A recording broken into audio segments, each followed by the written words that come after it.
Well, hello everyone. What's this? Police Science Doctor being live online on a Saturday afternoon or lunchtime here in the UK. It's not Tuesday evening. There's no police science snippets to announce. It's not Thursday evening. It's not a live interview to be done with a wonderful experts for all of us to learn something from them. It must be something different. And you're right, it is something different. I've got a massive announcement for you today. I'm really, really excited, and I hope that you will be excited as well. So I'm setting up and holding and hosting the very first rapid fire conference on, God, I'm messing this up now. It's a rapid fire conference on behavioral science in policing. So this is going to be a live conference on the 22nd of April. It's going to be 1 p.m. GMT, which is 8 a.m. Eastern. And it's going to be, I think it was midnight on the Friday, the 23rd of April in Australia, AEDT. So I'm sorry about that for all the Aussies. You can watch it afterwards. But it's going to be a conference, and it's going to be a rapid fire conference. What that means is that there's not going to be long talks by speakers where you can just drift off, your attention can go. It's going to be short, sharp training sessions. There's going to be 10-minute training sessions, and I've got 9 speakers lined up. So let me just show you what I've got in store here for you. So this is the conference. There's going to be 10-minute training sessions on where to find the evidence in sexual offense cases, how to deal with people in crisis as a first responder. So it might be someone who's trying to run away, someone who's trying to kill themselves, someone who's trying to kill someone else, someone who's self-harming, someone who just doesn't know what's going on. And you as a first responder, how do you deal with that? So this training is going to give you some tools. How to recognize the 8 stages to domestic homicide, how to use behavioral science in crime analysis. So that's actually going to be the last talk. So it's going to be in relation to all the previous talks you've heard. It's going to be Nick Roy who's going to show you how to apply all the things we've been learning and use it in crime analysis. This is not only for analysts, this is also for other people who are interested in how to make this work in policing. How to prevent crime using the psychology of influence, how to use geographic profiling to advance investigations, how to link the right crimes together to have more pieces to the puzzle, how to handle stress when working in the police, and why victims of domestic abuse don't leave their partner and how to help them. So this is what I've got lined up for you at the conference, 22nd of April. It's free to attend.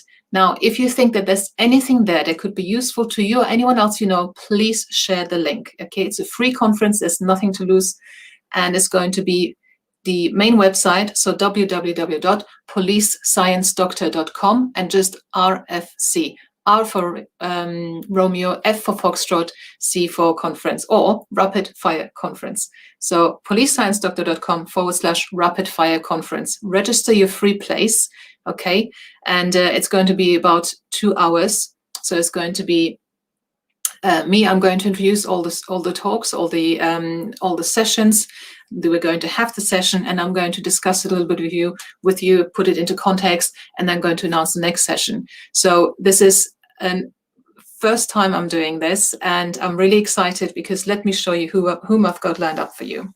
So we have Professor Jane Monckton-Smith, University of Gloucestershire. So she's going to talk to us about the 8 stages to domestic homicide in 10 minutes. We have Dr. Patrick Titmarsh from the University of Melbourne, Australia. He's going to talk to us about where we can find the evidence in cases of rape and sexual assault. Wouldn't you want to know that? Wouldn't that be quite handy? We have Dr. Laura Hammond from Birmingham City University. She's going to talk to us about geographic profiling and how that can be used in investigations. We have the wonderful Professor Gabrielle Salfati from the John Jay College of Criminal Justice in New York, and she's going to be talking to us about linking serial crimes. We have Professor Jason Roach from the University of Huddersfield on how to prevent crime using the psychology of influence. We have Jeannie McKenna, stress coach for police officers.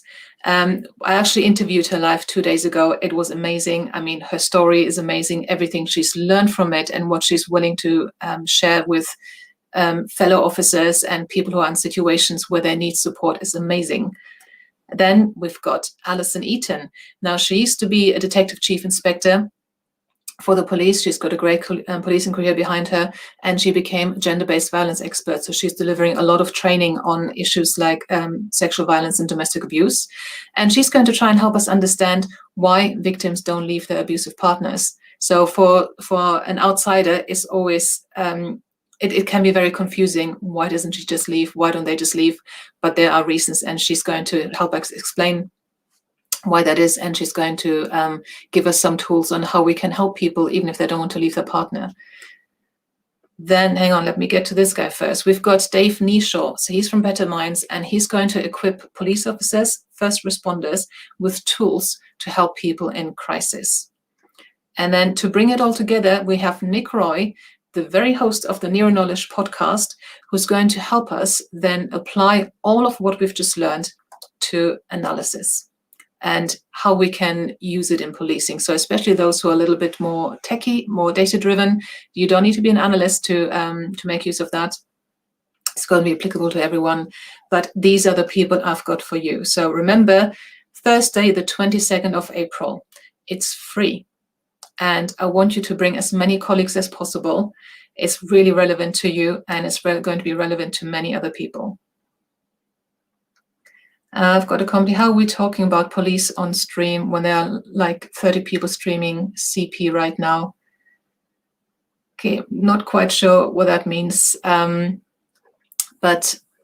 anyway, so the conference is free. Please sign up to it. Please share it very widely. It's going to be beneficial to everyone who works in police and anyone who's got an interest in it. So policesciencedoctor.com/RFC for Rapid Fire Conference. You'll be hearing more about this in the future, and I hope to see you all there. Thank you for watching. I hope you found this content useful. You can get access to each episode's transcript with key learning points, timestamps, and references if you get yourself onto my mailing list. Just go to the main website on policesciencedoctor.com, and on the bottom of each page you will find a sign-up form for notifications of new content. Just enter your first name, your preferred email address, and the type of organization you work for. You will not get any spam. This is just for me to let you know about new content and for you to get access to all the transcripts.